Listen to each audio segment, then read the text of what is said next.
Hey friends, how are you guys doing today? I hope you're doing so well and welcome back to another video. Today we are doing a deep dive into the Poshmark fee changes that they've recently implemented. When I'm filming this, we're in October of 2024 and they just rolled out all of these new fee structure changes.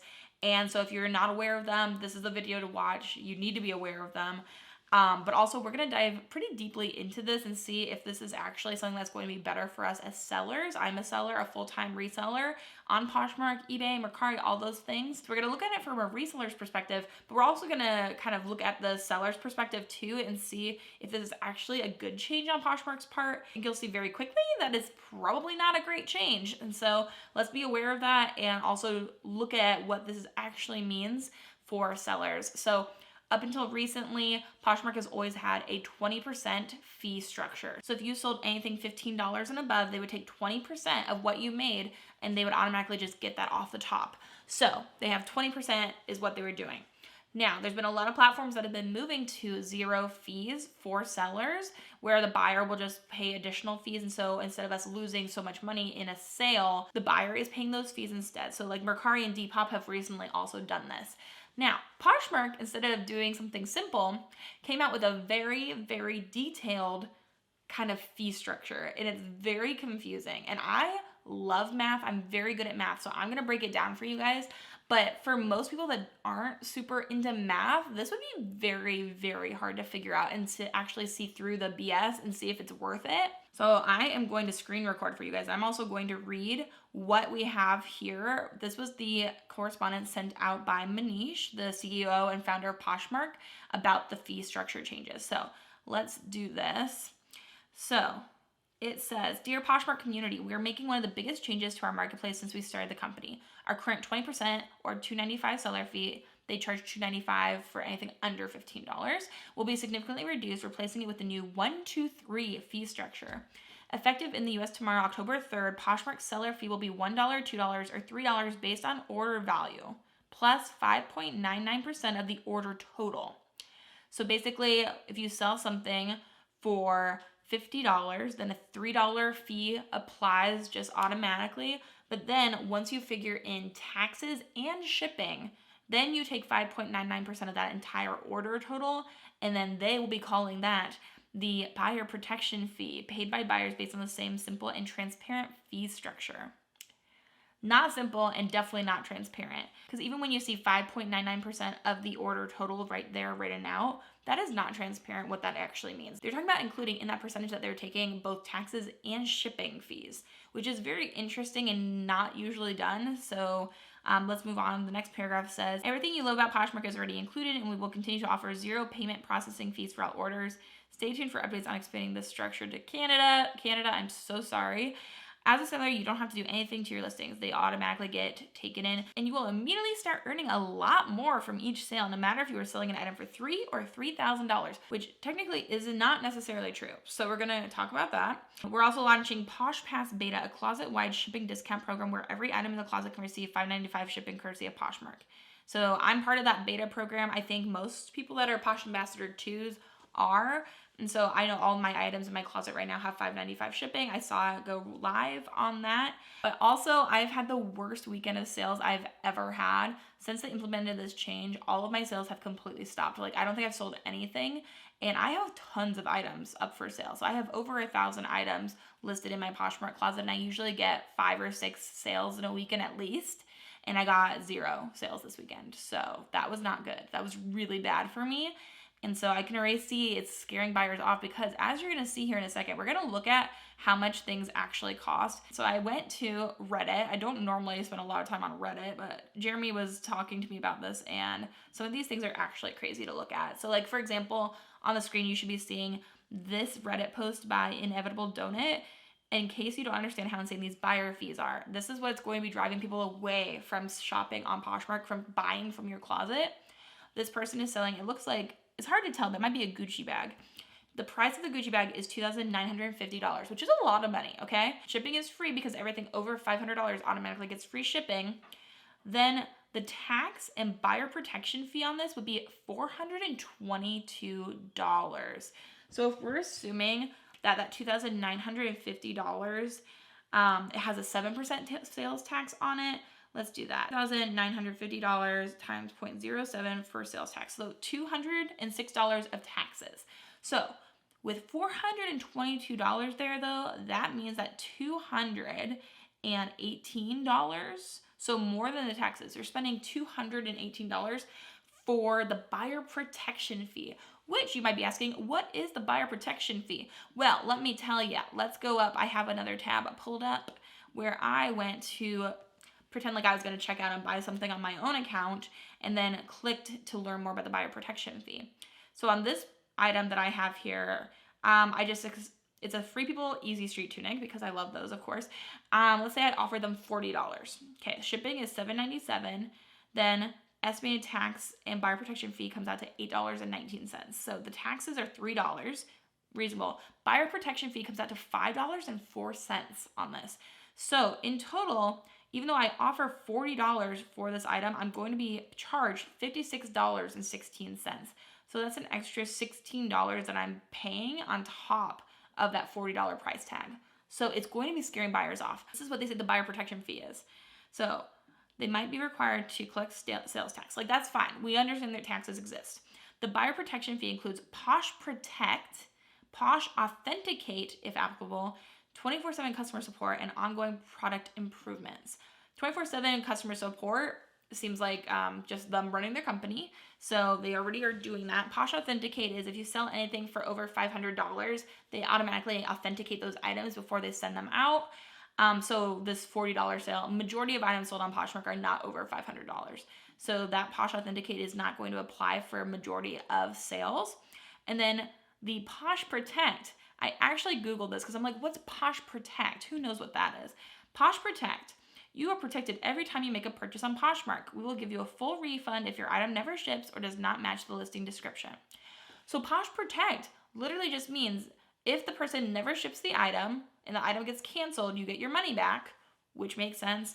And that if it doesn't match the listing description, if there's an error, then you can return something. So they're charging you for you to be able to return items now, which is very interesting and pretty bad actually. So that's what your $5 is covering. For every single sale, they are charging everybody to protect them in case the item doesn't ship, which is very interesting, and also protect them in case they want to return the item.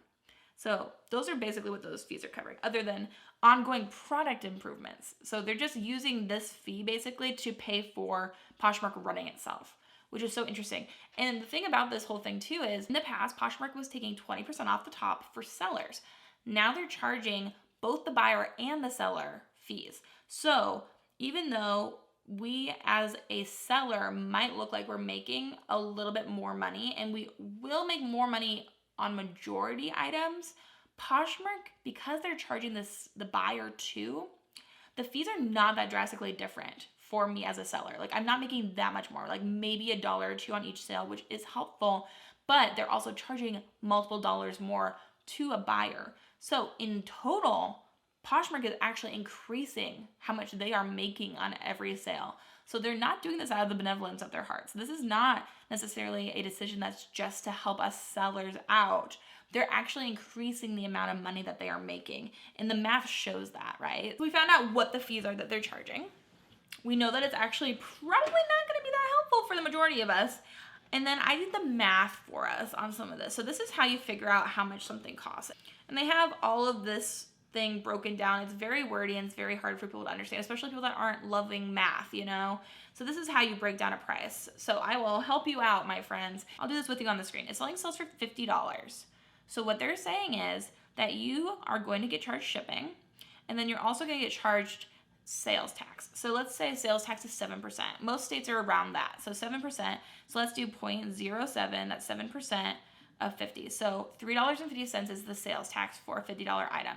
That $50 item, so you're going to get charged that $3.50 plus the initial price plus a shipping fee of $7.97. So that is going to be the order total that they're working with to figure out the rest of their fees. So we get $61.47 for that. Now, for the next step, after you figure out the order total, then you're going to go in here and they're charging 5.99% of whatever that order price is. So whoopsies, go back. So 5.99% is 0.0599 when you convert a percentage. So this is giving us $3.68 basically of what they're going to be charging plus that fixed fee. So for a $50 sale and above, it's $3. So we have to add $3 here. So that's how much they're going to be taking. So that's what they're taking from the seller. They're also going to be taking that same amount from the buyer. So then this is the amount they're taking. So now let's see how much we actually earn. So this was a $50 sale. I'm going to take this number. We're going to make it negative. So we're taking that $50. We're subtracting how much they're actually taking. 68,2053. So this is your take home from that new pay structure. And the old one, on a $50 sale, you would have made $40 of profit. So that's your new take home. That's how you do the math behind all of this fee structure. I know it's confusing. Hopefully that helps you out a little bit. So again, as a recap, you take what the item sold for, and then you do 7% of it for the sales tax. Then you add in the shipping price. So the shipping could be $5.95 if it's a discounted closet, or $7.97 if it's not discounted. Then you'll get your order total. Then you'll take that, multiply by the 5.99% to get that whole like buyer protection, whatever, then add in the fixed insertion fee, which is $1, $2, or $3 to find how much you actually are getting charged. And then you can subtract that from your total. Is that confusing? It is. I know it is. I even made it simpler for you and it's super confusing for people still. Understandable. So then I thought this was interesting. I looked at this person who was acting like they were buying this little cute Kate Spade purse. So this lemon crossbody purse, if they offer $190 on this, the shipping $7.97, they pay $27 for tax and buyer protection. So this $190 item turns into a $225 item. So that's an increase of $35 in fees. That's a lot, especially on this.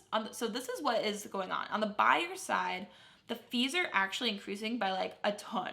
People are not happy. And also, if you're going to be buying, like that bag I showed you before that was over $2,000, people are going to be paying $400. You're going to be paying an extra $200 to buy it on Poshmark versus somewhere else because they included those fees for buyers as well. So that's the reason why, if you've seen a dip in your sales over this last weekend, that is surely why. Like, it is not good. It's not really going great right now. So this is where it becomes interesting. I did the math with you for a $50 sale. I did the exact same math for a $49 sale. And so with figuring in $7.97 shipping, so from a $50 sale, you make $43.32 when you round. From a $49 sale, you make $43.38. So it's a small difference, but you actually make more money from a $49 sale than you do from a $50 sale, because each of those breaking points where they're adding in that extra $1, $2, or $3 are going to actually also be a breaking point for profit. So if you are selling for $15, you're actually going to make less money than if you sell it for $14. The next breaking point is the $50. So $50 and $49, you're actually going to make more money selling something for $49 than you will for $50, which is crazy. Very interesting. I did all the math for you, but if you use that same formula I just told you about, then you'll get to the same thing as well. Very interesting. Okay, now let's go over to Reddit, because you're not the only one feeling a little frustrated with Poshmark. Your fees are the end of me buying from this platform. This person was acting like they were going to buy a $35 item. They were going to get charged basically $50 with all of the fees and taxes and buyer protection fees. There's so many people. Also, I thought this was really funny. Poshmark's new business model, shooting themselves in the foot. Honestly true. They also have lots of people that are being really helpful. So like you can see here in this chart from electrical ad that you will see the difference in what Poshmark is making from all these pieces, and also the difference in what you're making. So an item that sells for, I think this is really funny. So an item that sells for $15, we used to get charged $3 for. Now you get charged $6.92, and the difference is a 130% difference of change, which is crazy. So much here. So here's the details of the new fee structure too. If you guys want to take a screenshot, this is probably the time in the video. If you want to have all of this information in one spot, that will probably help you a lot. This $50 is explained right here. Buyer pays, what the seller pays, Pretty crazy. We were hoping that Poshmark was going to make a great change and decrease their seller fees, but what we actually see is that they are going to be making more money from these fees, and they're also driving away buyers, which is terrifying. As somebody that relies on Poshmark for the majority of their selling, like Poshmark is my #1 platform right now. I am beyond grateful that I started cross-listing to eBay. I would be a fish out of water right now if I wouldn't have already started doing that. I'm really upset for anyone else that's really struggling with this because I literally have not been able to sell anything. So lots of people are talking in the Reddit about everybody's plans. They're trying to figure out if people are moving over to other platforms. And from what I am gathering, everyone is going through the same thing and nobody's selling anything and people are trying to cross list really quickly. I've had lots of comments come through asking me what to do about this new seller fee structure, what you guys are doing, how to cross list really quickly because it's going to be a mess. This video is coming out on Thursday. My video for Sunday is going to be a video all about how to cross list quickly and effectively so you guys can save your businesses before Poshmark destroys all of us. Poshmark did something similar where they changed all of their algorithms a couple years ago and it really, really screwed over so many of us. This feels very similar to that for me. And so definitely not feeling ecstatic about these changes. They definitely don't feel like they've actually been helpful because even though we might be making $1 or $2 more on a sale, we're doing that at the price of our buyers. The buyers should not be paying for that difference. Poshmark could have used a lot of different ways to have combated this. I saw a very interesting post from somebody here on Reddit that was talking about how they're shocked that Poshmark just didn't do like a subscription fee, like just charge us $20 a month or something to buy and sell on Poshmark, like something like that to cover their costs instead of charging more from their buyers because buyers are not buying right now because it's too high. The prices are too high. And so if you guys have had any different experiences than that, let me know down below. If you guys have had a great weekend, let us know because I feel like the majority of us are definitely feeling the nip of Poshmark's changes in a negative way. And so definitely want to talk about it with you guys. And then I will be addressing that cross-listing question too coming up very quickly. I need to work on that video for you as well. But yeah, if you guys have any frustrations or anything you'd like to share, let me know in the comments. I did reach out to Manish, the founder and CEO of Poshmark. I've reached out to Poshmark and have not heard anything back of me wanting to work with them, talk about concerns, talk about the community that I have here and what you guys feel about Poshmark. So if you keep on telling me, I'll keep on trying to reach out. They're not really listening to me currently, but I'll try my best for you guys. So let me know what your guys' thoughts are. That's an overview of the situation. Lots of people are upset. Lots of people are moving from Poshmark to other sites. So all of that is going on right now. So yeah, it's a little bit crazy here in this reselling world, but I hope this helped you guys understand what's going on better and hopefully also helped you kind of understand that it's not really a positive thing for most people, definitely not for buyers to say the least. And we need buyers. If we're sellers, we need buyers in order to buy our items so that we can sell those items. So we want to keep our buyers happy. Okay. So that's all of the information I've got. If you guys want to talk more about it in the comments, this is the place to do so. But thank you guys so much for watching. I hope you guys are having an amazing day. I hope you have an amazing rest of your day. And until the next video, bye.